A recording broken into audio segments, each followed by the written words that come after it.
Hello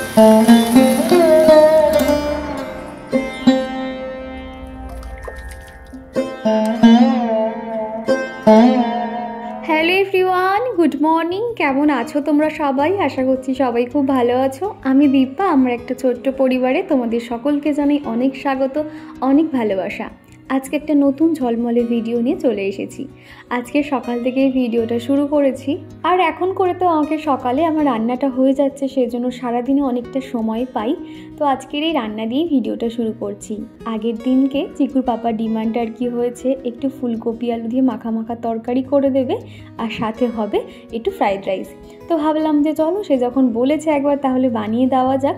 আর আমি কিন্তু আমাদের ভাতটাও বসিয়ে দিয়েছি। চিকুর আর আমার জন্য যেহেতু একবেলার ভাত বসাতে হয়, তো ওইদিকে আমি ভাতে ভাত বসিয়ে দিয়েছি। চিকু ঘুম থেকে উঠলে ওকে ভাতে ভাতটা দিয়ে দিতে পারবো।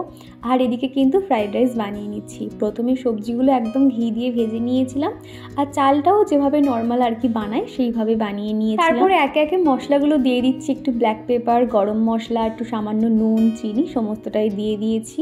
আর যেহেতু পুরো ঘি দিয়ে সম্পূর্ণ ভাতটা হয়েছিল না, খেতে কিন্তু বেশ ভালো লাগছিল। চাইলে কিন্তু এখানে ডিম দেওয়া যেত, তো ভাবলাম যে না, ডিমটা আর দেবো না। অলরেডি একদিন একটু রিচ খাওয়া দাওয়া হচ্ছে। চিকুর পাপার ডিমান্ড থাকে প্রত্যেক দিন যদি এরকম সকালে ভাত নিয়ে যাবে, তার একটাই কারণ ভাতের উপর আর কি এরকম সমস্ত একটু রিচ খাবার দাবার আর কি, একটু ফ্রাইড রাইস, এই সমস্ত ভাতের যেগুলো হয় আর কি, এই রকম খাবার বানিয়ে দিলে তবেই সে নিয়ে যেতে রাজি হবে। নর্মাল ভাত মাছের ঝোল সে কিছুতেই নিয়ে যাবে না। তো একদিকে ভাবলাম একটু নয় বানিয়ে দিই, এতে তো আমার সকালে একটা ঝক্কি, তো রান্নাবান্নার যে একটা ঝক্কি থাকে সেটা তো হয়ে যাচ্ছে, সারাদিনে তার নিশ্চিন্ত থাকতে পারি। তা না হলেই সকালে ধরো এই সময় যদি রুটি তরকারি বানাতাম, তারপরে আমার নিজের স্নান খাওয়া রয়েছে, ঠাকুর পুজো রয়েছে, চিককে ওঠানো রয়েছে, আবার রান্নাবান্না, ভিডিওর কাজ সব মিলিয়ে না আমার পাগল পাগল মনে হতো। তো সেই জন্য ভাবলাম যে হোক, সকালে একটু তাড়াতাড়ি উঠে রান্নাটা একটু সেরে নেব। তো ওদিকে চিকুর পাপার লাঞ্চ বক্সটা প্যাক করে দিয়েছি। মোটামুটি খাবার যতই আমরা এয়ারটাইট কন্টেনারে দিই না কেন, যেহেতু ওই লাঞ্চ টাইম বলতে গেলে 1:30 2 তখন কিন্তু ঠান্ডাই হয়ে যায়, কেননা আর কোনো উপায় নেই। তো যাই হোক, ওর খাবারটা প্যাক করে দিই। আর এদিকে মাছও ভেজে নিয়েছি। আমাদের জন্য ফুলকপি আলু দিয়ে একটু মাছের ঝোল করে নেব, এই আর কি। তো দেখো, মাছগুলো ভাজা হয়ে গেছে। আগের দিনে বেশ খানিকটা কাতলা মাছ আনা হয়েছিল, তো খানিকটা কাতলা মাছ থেকে গেছে, তো সেই কটা দিয়ে আর কি ফুলকপি দিয়ে মাছের ঝোলটা বানিয়ে নিচ্ছি। আর অমরনাথ আইডি থেকে এক বন্ধু কমেন্ট করেছে, তুমি এতটাই ঘরোয়া, তোমাকে দেখে আর 5টা বউ আরও অনেক কিছু শেখা উচিত। আমি তোমার থেকে আরও অনেক কিছু শিখেছি, আমিও একজন ঘরের বউ, ভবিষ্যতে আরও শিখবো তোমার থেকে দিদি ভাই। তো অমরনাথ, তোমাকে জানাই অসংখ্য ধন্যবাদ। প্রতিদিন যে এত সুন্দর সুন্দর কমেন্ট করো, আমাকে এত মোটিভেট করো, সত্যি তোমার জন্য অনেক ভালোবাসা। আর কি জানো তো, আমরা মেয়েরা কিন্তু চাইলে সমস্ত কিছুই করতে পারি, শুধু চাই একটু পরিশ্রম আর একটু মনের জোর। তাহলে দেখবে আমরা অসাধ্য কাজও কিন্তু সাধন করতে পারবো, যেটা আমার মনে হয় আর কি। আমিও তো কখনো ভাবিনি যে আগে বিয়ের আগে আমি কিন্তু কোনো ঘরের কাজ করতাম না। আমার মা কিন্তু কোনো কিছুই করতে দিত না। সারাদিন বাইরেই আমার কাজ ছিল। সেই সকাল 8:30 থেকে টিউশন শুরু, তারপর জব। মোটামুটি আমি সারাদিন বাইরেই কিন্তু কাজ করতাম। আর সেই মেয়ে দেখো এখন 4 দেওয়ালের মধ্যে বন্দি, দিন রাত এখানেই কাটছে। ভাবলেও অবাক লাগে যে কেমন ছিলাম, কেমন হয়ে গেছি। কখনো ভাবিনি যে আমি এতটা ম্যানিয়া হয়ে যাব, বা আমারও সংসার করে মাথা খারাপ হবে। এই জিনিসগুলো না আমি কখনোই ভাবতাম না, কিন্তু দেখো আলটিমেট সেটা হয়ে গেছি না, তাই না? কিন্তু কেউ আমাকে দেখে আগে কখনো ভাবতেই পারেনি যে আমি ঘরের এত কাজ করব। বিশ্বাস করো, আমি এমনই ছিলাম। আমি এতটাই নিজেকে সাজিয়ে গুছিয়ে রাখতাম, নিজেকে এতটাই ভালোবাসতাম, মানে কোনো কাজ তো দূরে থাক, রান্নার দিকেও যেতাম না। আমি এমনই ছিলাম আর কি। তো সেই জায়গা থেকে নিজেকে অনেক চেঞ্জ করেছি। তো সেই জন্য বলবো, মেয়েরা চাইলে সবই করতে পারে। আর এদিকে কিন্তু ফুলকপি রান্নার আগে ভালো করে ভাপিয়ে নিয়েছিলাম। ফুলকপির মধ্যে না পোকা থেকে থাকে, তো সেই জন্য হালকা ভাপিয়ে নিয়েছিলাম। তো তারপরে ভাবলাম একটু ভেজে নেব, তারপর না আর ভাজার মতন আর সময় পাইনি, সেই জন্য ডাইরেক্ট আর কি তরকারিতে দিয়ে দিয়েছিলাম। আর চিকু যেহেতু খাবে, সেই জন্য 2টো কাঁচা লঙ্কা আর কি দিয়েছিলাম। আর লাল লঙ্কা গুঁড়োটা না প্রায় শেষের পথে, সেই জন্য একটু জল দিয়ে ধুয়ে নিয়েছিলাম। তো দেখলে তো মোটামুটি খুব একটা ঝাল হয়নি, হালকা ঝাল ছিল। তারপরে এই যে ভাজা মাছগুলো আর কি ঝোলের মধ্যে দিয়েছি। নিয়েছিলাম। এখন এই ফুলকপি আর ধনেপাতার টেস্টে না দেখবে তোমরা যাই রান্না করো না কেন মোটামুটি অল্প তেলে কিন্তু ভালোই একটা আলাদা টেস্ট লাগে, যেটা আমার মনে হয় আর কি। তো খেতে কিন্তু বেশ ভালো লাগছিল। আর খানিকটা না পুঁটি মাছ আনা হয়েছিল, তো মোটামুটি পুঁটি মাছটা প্রায় 2 দিন হয়ে গেল। তো ভাবলাম আজকে কিছু একটা বানিয়ে নিতে হবে। চিকুর বাবা আবার পুঁটি মাছটা একদমই খায় না, পুঁটি মাছের ঝাল ঝোল করলে তো খাবেই না। যদি একটু পুঁটি মাছের টক করি তাহলে হয়তো 1-2 মাছ মুখে দিতে পারে এইরকম। তো ভাবলাম যে চলো তাই হবে, তাহলে টকই বানিয়ে নেব। তো পুঁটি মাছগুলোকে খানিকক্ষণের জন্য নুন হলুদ মাখিয়ে রেখেছিলাম। আর দেখবে এই রকম ছোট ছোট মাছ যখন আমরা ভাজতে যাই ভেঙে যায়, সেক্ষেত্রে বলবো কড়াইটা কিন্তু ভালো করে গরম করে নিতে হবে। তারপরে তেলটাও কিন্তু যতক্ষণ না ধোঁয়া উঠছে ততক্ষণ কিন্তু মাছগুলো ছাড়া যাবে না। আর আমি যে এখন ভয়েস দিচ্ছি তোমরা আওয়াজ পাচ্ছ, আমাদের ব্ল্যাকি কি যে শুরু করেছে তোমরা পরের ভিডিওতে দেখতে পারবে। গেটটা বন্ধ করে দিয়েছি, সে তাও উপর থেকে না শুধু লাফিয়ে লাফিয়ে ঘরের মধ্যে ঢুকে আসছে। তো সেই আওয়াজটাই তোমরা আর কি পেলে। আমাদের ব্ল্যাকির কাণ্ড কারখানা একটু পরেই তোমরা দেখতে পারবে। তো যাই হোক, মাছগুলো দেখো একটাও কিন্তু ভেঙে যায়নি, খুব সুন্দর লাল লাল করে ভেজে নিয়েছি। তবে টকের মাছ তো খুব একটা না ভাজলেও চলে, তবে আমার মনে হলো যে 2-3 দিন মোটামুটি ছিল তো সেই জন্য একটু ভালো করেই ভেজে নিয়েছি। তারপরে দেখো টকটা বানিয়ে নেব। এরকম যে কোনো মাছের টক কিন্তু আমার শাশুড়ি মা বানাতে ভীষণ ভালো পারে, কিন্তু আমি তো একদম অতটা পারি না। তবে আজকে কিন্তু খুব একটা ভালো হয়নি, টকের পরিমাণটা একটু বেশি হয়ে গেছিলো, যেহেতু ফার্স্ট টাইম করছি তো সেই কারণে আর কি। আর পিয়ালি রয় বলেছ, চিকু সোনা খুব মিষ্টি, ভালো থেকো সোনা, অনেক অনেক ভালোবাসা তোমাদের সবার জন্য। তো পিয়ালি রয় তোমাকে জানাই অসংখ্য ধন্যবাদ প্রতিদিন এত সুন্দর সুন্দর কমেন্ট করার জন্য। তোমার কাছে একটাই চাওয়া, এইভাবে সবসময় পাশে থেকো। তো এদিকে আমি তেঁতুলটা খানিকক্ষণের জন্য ভিজিয়ে রেখেছিলাম। তারপরে তো দেখলে ছাঁকনি দিয়ে ছেঁকে নিয়েছিলাম, নিয়ে একটু হলুদ, নুন, লঙ্কা গুঁড়ো দিয়ে দিয়েছি যাতে একটু নুন ঝাল মিষ্টিটা আর কি ব্যালেন্সে থাকে। সামান্য চিনিও দিয়েছিলাম। টকের মধ্যে দেখবে একটু মিষ্টিটা দিলে কি হয়, ওই যে একটা টক মিষ্টির যে ব্যালেন্সটা ঠিকঠাক থাকে। তো তারপরে কিন্তু ঝোলটা ফুটে উঠলে আমি মাছগুলোকে দিয়ে দিয়েছিলাম আর কি। তো মোটামুটি আমার রান্নাঘরের কাজ কমপ্লিট, তবে রান্নাঘর এখনও পরিষ্কার হয়নি। তো ভাবলাম আগে স্নানটা করে নিই, চিকু যেহেতু ঘুমোচ্ছে। তারপরে কিন্তু স্নান করতে গেলে অনেকটাই দেরি হয়ে যায়। রান্নাটা হয়ে গেছে মানে নিশ্চিন্ত, এরপরে আমি যখন খুশি রান্নাঘরটা পরিষ্কার করে নিতে পারবো, কোনো অসুবিধাই হবে না। চিকু দেখলাম উসপাস করছে, তো ভাবলাম ও এবারে নয় উঠে যাক বলে আমি জানালাটা খুলে দিয়েছি। তবে প্রত্যেকটা খুলিনি, শুধু এই আয়নার সামনের দিকটা আর কি খুলেছি, তা নাহলে ঘরটা একদম অন্ধকার হয়ে থাকে, সেই কারণে আর কি। আর আজকে একটু মনে হলো যে আজকে একটু ঠান্ডা ঠান্ডা আছে, একটু শাড়ি পরা যাক, তো সেই কারণে আর কি শাড়িটা পরলাম। তো এই যে এখন আমি আজকে না মুখে ভাবলাম ময়শ্চারাইজারটা দেবো না, কেননা বাইরে ভালোই রোদ। আর এখন দেখবে এই যে রোদ না গায়ে আর লাগানো যাচ্ছে না। পুরো গ্রীষ্মকালে যেরকম আর কি রোদ গায়ে লাগলে গা যেরকম জ্বালা করে, ঠিক সেরকমই কিন্তু রোদগুলো। আর বাইরে তো গিয়ে এখন সমস্ত কিছুই করতে হয়, যেমন ধর তুলসী মঞ্চপে জল দেওয়া কিংবা জামা কাপড় তোলা, মেলা। তো সেই জন্য ভাবলাম আজকে একটু সানস্ক্রিনটা মাখতে হবে, তা না হলে কিন্তু মুখে দেখবে সানস্ক্রিনটা কিন্তু ভীষণ ইম্পর্টেন্ট। তোমার ঘরে থাকো আর বাইরে থাকো, সেই জন্য আমি সানস্ক্রিনটা সবসময় ব্যবহার করে থাকি। তবে একদিন মাঝে করে অতিরিক্ত ঠান্ডা ছিল বলে তখন ময়শ্চারাইজারটা দিতাম, আর এখন এই যে সানস্ক্রিনটাও মেখে নিয়েছি। আর সন্তোষ মণ্ডল বলেছ, দিদিভাই তুমি এমন মানুষ, তোমার এত সুন্দর কথাবার্তা, যাকে দেখলে আমার মন ভালো হয়ে যায় গো। তো সন্তোষ তোমাকে জানাই অসংখ্য ধন্যবাদ গো, এইভাবে আমার পাশে থেকো। আসলে তুমি মানুষটা অনেক ভালো, সেই জন্য আমাকে এত ভালো বলছো। আসলে আমরা যে যেরকম আমাদের দৃষ্টিভঙ্গি থেকে আমাদের সামনের মানুষটাকে কিন্তু সেরকমই দেখি, তাই না? তো দেখলে আমি একটু চুলটুল বেঁধে সিঁদুর পরে রেডি হয়ে নিয়েছি, আর তারপরে তুলসী মঞ্চটা ধুয়ে দিচ্ছি। এখন করে সকালে করে চিকুর পাপাই ঠাকুর পুজো করে যায়, তবে ওর হাতে হাতে একটুখানি কাজটা এগিয়ে রাখলে ও বেশ খুব চটজলদি দিয়ে দেয়। যেমন ধরো ঠাকুরের থালা বাসনগুলো ধুয়ে রাখা, মেজে রাখা, কিংবা ফ্রিজ থেকে ফুলটা বার করে ঠাকুরের সিংহাসনের কাছে রাখা, এইগুলো আর কি। আর এই যে তুলসী মঞ্চটা দেখছো, এখানে না সবসময় মোমবাতি দেওয়া হয়, আর এমন শক্ত স্পট পড়ে গেছে আমি কিছুতেই ওঠাতে পারছিলাম না।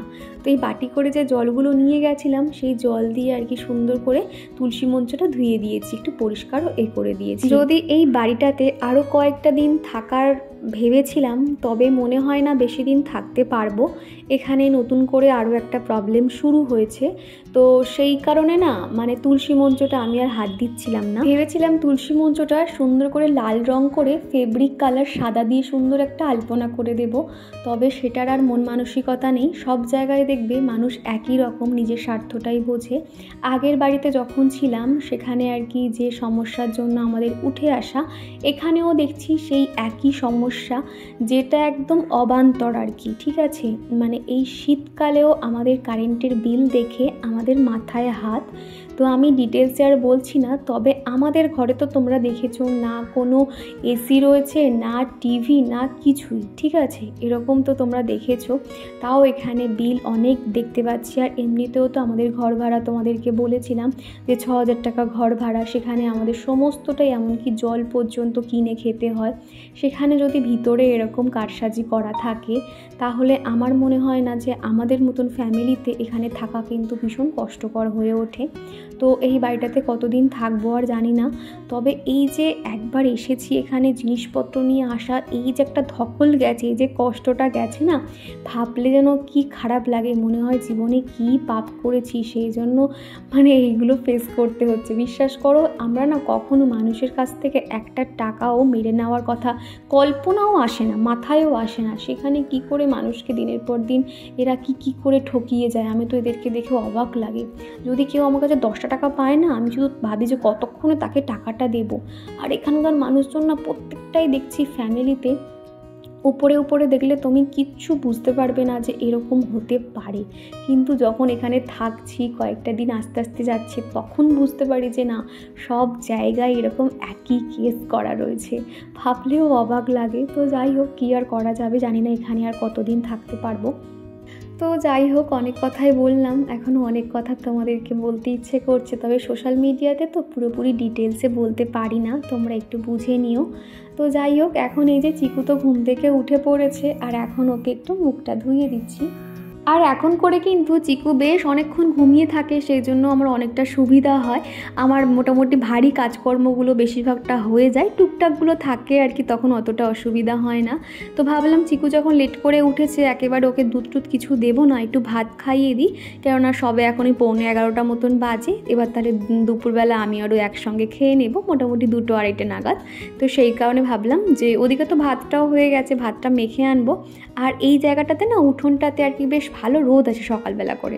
তো এখানে এই যে ওর খেলনার ঝুড়িটা দিয়ে দিয়েছি, ও এবার এখানে টুকটুক করে খেলতে থাকবে, আর ওর কোনো ঝামেলা নেই। মোটামুটি চিকুর পেটটা ভরা থাকলে না ও একা একা কিন্তু খুব সুন্দর খেলে, মাঝে মধ্যে একটু বদমাইশি করে, ঘ্যান ঘ্যান করে, একা থাকতে চায় না, এই রকম আর কি।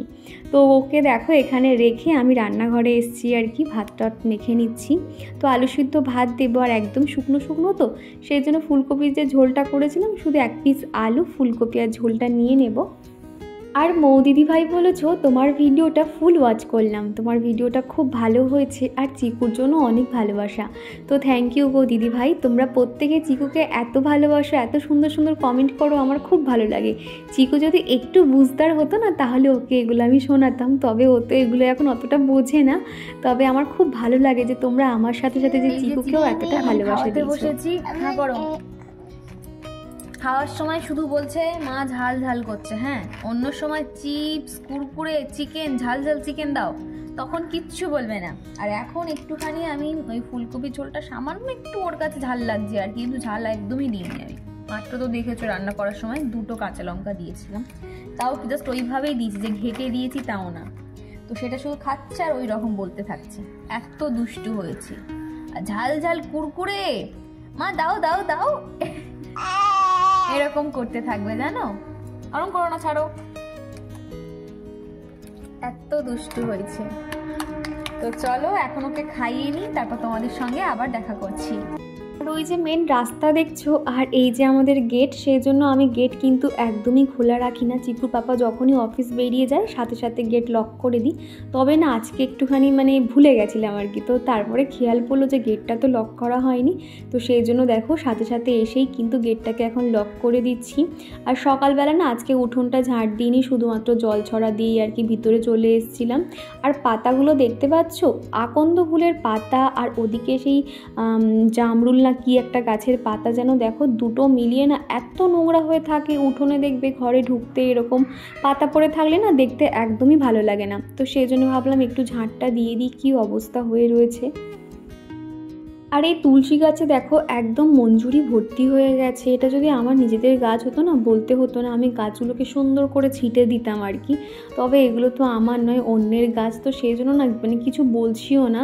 তো দেখো কেমন হয়ে গেছে। আর এই মঞ্জুরি হওয়া মানে গাছের পাতাগুলো ঝরে যাবে এবং সমস্ত পাতা না একদম হলুদ হয়ে যেতে থাকে। তো দেখো মঞ্জুরিগুলো একদম ভরে গেছে, উপরে তুলসী মঞ্চটা। তো যাই হোক, এখন চলে এসেছি আবার রান্নাঘরে। মোটামুটি না সকাল থেকে যে ভারী কাজটা হয়ে গেছে, মানে এখন অনেকটাই নিশ্চিন্ত লাগছে।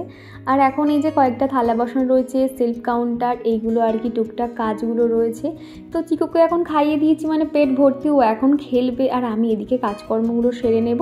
তারপর 12:30 বাজলেই চিকুকে এবার স্নান করিয়ে দেবো, খাওয়াবো, এই সমস্ত আর কি কাজে ব্যস্ত হয়ে পড়বো। আর এরই সঙ্গে চলো প্রতিদিন যে বন্ধুরা আমাকে এত মোটিভেট করে, এত সুন্দর সুন্দর কমেন্ট করে, তাদের নামগুলো নেওয়া যাক। প্রথমেই কমেন্ট করেছে সন্তোষ মণ্ডল, মৌ লাইফস্টাইল দিদিভাই, পিয়ালি রয়, অরুণাবালা, সিম্পল ববিতা, তুলা দিদিভাই, সজল মেকার, রিয়া ঘোষ, মৌটুসি দে দিদিভাই, সুমি। আর কমেন্ট করেছে রিয়েল ব্লগ হীরা, আলিসা, রুমা ব্লগ, প্রণবেশ কর, পূজা রাং, অমরনাথ। তো দিদিভাই বোনেরা তোমাদেরকে জানাই অসংখ্য ধন্যবাদ এত সুন্দর সুন্দর কমেন্ট করার জন্য। আজকে নামগুলো বলতে একটুখানি আটকে যাচ্ছিল, তার কারণ আমি যেহেতু ফোন দেখে বলছি, তো যখন হাতে সময় থাকে তোমাদের নামগুলো নোট করিনি, তবে কালকে আর নোট করা হয়নি, সেই কারণে আর কি। তো যাই হোক, দেখো এখন এই যে রান্নাঘরটা সুন্দর করে পরিষ্কার করে নিচ্ছি। প্রত্যেক দিন কিন্তু রান্নার শেষে এইভাবে রান্নাঘরটা পরিষ্কার করে নিই। মোটামুটি রান্নার পরেও যদি সময় না থাকে, যখন হাতে সময় থাকে, ঠিক এইভাবে রান্নাঘরটা পরিষ্কার রাখি। সেই জন্য আমার রান্নাঘরটা তোমরা দেখো এতটা গোছানো, এতটা টিপটপ। আসলে মেয়েদের তো বেশিরভাগ সময় রান্নাঘরেই কেটে যায়, সেই জন্য বলবো রান্নাঘরে কিন্তু একটা পজিটিভ ভাইবস রাখা খুব দরকার। আর আমি কিন্তু আমার রান্নাঘরটা এতই ভালোবাসি, রান্নাঘরের মধ্যে একটা রুম ফ্রেশনার রেখে দিয়েছি। যখন দেখবে আমার রান্নাঘরে যে ডাস্টবিনে এঁঠো ফেলি কিংবা একটা দেখবে গুমো গন্ধ থাকে, সেই জন্য একটা সুন্দর ফ্লেভার আনার জন্য কিন্তু আমি রোজ ফ্লেভারের যে রুম ফ্রেশনারটা হয় সেটা ব্যবহার করে থাকি। তোমরা হয়তো অনেক সময় দেখে থাকবে আমার রান্নাঘরটা কিন্তু যখন পরিষ্কার করি দেখবে সুইচ বোর্ডের উপরে কিন্তু রুম ফ্রেশনারটা রেখে দিই। আমার রান্নাঘরটা আমার কাছে ভীষণ প্রিয়। এই বাড়িটাতে কিন্তু আমার রান্নাঘরটা আমার কাছে খুব প্রিয়। আর আমার উঠোন, তুলসী মঞ্চ, ঠাকুরঘর, এগুলো আমার খুব প্রিয় বলতে পারো। তো যাই হোক, এখন কিন্তু চিকুকে স্নান করাবো, সেই জন্য কিন্তু খেলনাগুলো উঠিয়ে দিয়েছি। ওকে এখন স্নান করিয়ে দিয়েছি, ও এখন ওই যে উঠোনে বসে খেলা করছে। আর এরই মধ্যে কিন্তু দুপুরের খাওয়া দাওয়া আমি সেরে নিয়েছিলাম। আর তারপরে দেখো জামা কাপড়গুলো উঠিয়ে নিচ্ছি। আর এই সময়টাতে কিন্তু আমি ভিডিও আপলোডে বসিয়ে দিই। আর সেই ফাঁকে কি করছি, জামা কাপড় তো সমস্তটাই শুকিয়ে গেছে, সেগুলো প্রত্যেকটাই রোদে দাঁড়িয়ে দাঁড়িয়ে ভাঁজ করে নিচ্ছি। তাহলে কি হয়, ওই যে সন্ধেবেলা এই যে জামা কাপড় ভাঁজ করবো বা সেগুলো নিয়ে যে বসতে হবে, এই টেনশনটা থাকে না। দাঁড়িয়ে দাঁড়িয়ে একটু রাস্তায় লোক দেখাও হয়ে যায় আর জামা কাপড়গুলো ভাঁজ করাও হয়ে যায়। জামা কাপড়গুলো তুলে রেখে কিন্তু খানিকক্ষণ চিকুর পাশে শুয়েছিলাম বলতে গেলে ঘুমাইনি, ফোনটা ঘাঁটছিলাম। আর তারপরে একটা কাণ্ড হয়েছে, একটু পরেই তোমরা আর কি দেখতে পারবে। আমাদের ব্ল্যাকি এত দুষ্টু, কখন যে ওর ছানাপোনাকে নিয়ে আমার বেডরুমে ঢুকে। বন্ধুরা, একটা আশ্চর্যজনক ঘটনা কি হয়েছে জানো? ঘড়িতে এখন 5:30 মতন বাজে। তো আমি হঠাৎ আর কি দরজাটা খুলেছি বাইরে জামা কাপড়গুলো ওঠাতে যাব বলে। চুপ করো। তো দেখছি কি আমাদের ব্ল্যাকি মুখে করে কিছু একটা নিয়ে ঢুকছে। আর আমি যদি দূর থেকে দেখেছি না, আমি দেখতে পাচ্ছি না যে ও ঠিক কী নিয়ে ঢুকলো। তো বলে আমি ওর চশমাটা পরলাম, হাতে দেখতে পাচ্ছ লাইটটা নিয়ে। তো আমি সব জায়গায় এখন খুঁজছি যে ব্ল্যাকি কোথায় গেল। ভাবছি মুখে ওটা কি, ওর বাচ্চাটা তো না, বলে আমি খুব ভয়ে না চারধার আর কি খুঁজে দেখলাম। তারপরে দেখছি ব্ল্যাকি ওদের বাচ্চাগুলোকে এনেছে কোথায় জানো। আমি জাস্ট অবাক হয়ে গেলাম। দেখাচ্ছি তোমাদেরকে, শুধু দেখো। আমার বেডরুমে এই যে একটা সেলফ করা ছিল দেখেছো তোমরা, এখানে আমি জামা কাপড় রাখি, এটা এক্সট্রা বলে আর কি। আর এখানেই দেখো ব্ল্যাকি কি করেছে, ওর একটা বাচ্চাকে নিয়ে এসে বাচ্চাটাকে এনেছে। বাচ্চাটা কিন্তু ব্ল্যাকির মতন হয়নি, ও একদম সেই ধূসর কালারের বাচ্চাটা আর কি হয়েছে। তো সন্ধ্যে থেকে না আমি এই সমস্ত এদেরকে ভালোবাসি, তবে দূর থেকে। আমার হাত দিতে আমার ভীষণ ভয় করে, সত্যি কথা। আমি যে হাত দেবো বা কাছে আমার খুব ভয় করে। তো সেই জন্য আমি আর সন্ধ্যে থেকে ওদের কোনো রকম ডিস্টার্ব আর একদম করতে যাইনি। চিকুর বাবা যখন রাতে ফিরেছে তো তাকে বলতে সে তো অবাক যে এত ছোট বাচ্চা, ওর তো সারা রাত। আর ওর এরপরে না আমি সারা সন্ধ্যে কিন্তু দরজা খুলে রেখেছি, আমাদের ব্ল্যাকি কিছুতেই আসছে না। আর ছোট বাচ্চা, ওরও তখন খিদে পেয়ে গেছিলো, আর সে না শুধু চিঁ করছে, কোনো আওয়াজ আর বার করতে পারছে না, গলা শুকিয়ে যায়, স্বাভাবিক ব্যাপার। আর বিড়ালগুলো সব থেকে বড় কথা এখনও পর্যন্ত চোখই ফোটেনি। তো সেই জন্য তো খুব চিন্তা হচ্ছিল। তারপর একটু উষ্ণ গরম দুধ বানিয়ে দিলাম, আর ড্রবে করে দেখো চিকুর পাপা খাইয়ে দিয়েছে। সত্যি কথা, খেয়ে কিন্তু না ও কি সুন্দর ঘুমিয়ে পড়লো। চিকুর পাপা বললো যে ওখানে আর রাখতে হবে না, তুমি এরকম ছোট্ট একটা গামলি করে চিকুর ছোটোবেলার জামা কাপড়গুলো পেতে ওকে রেখেছি। আর রাতের দিকে এসে খেয়াল করলাম ওর দিকে না মশা ছেকে ধরেছে, আসন দিয়ে এইভাবে মুড়ে দিয়েছিলাম আর একটা সুন্দর লাইট জ্বালিয়ে দিয়েছি। তো চলো টাটা।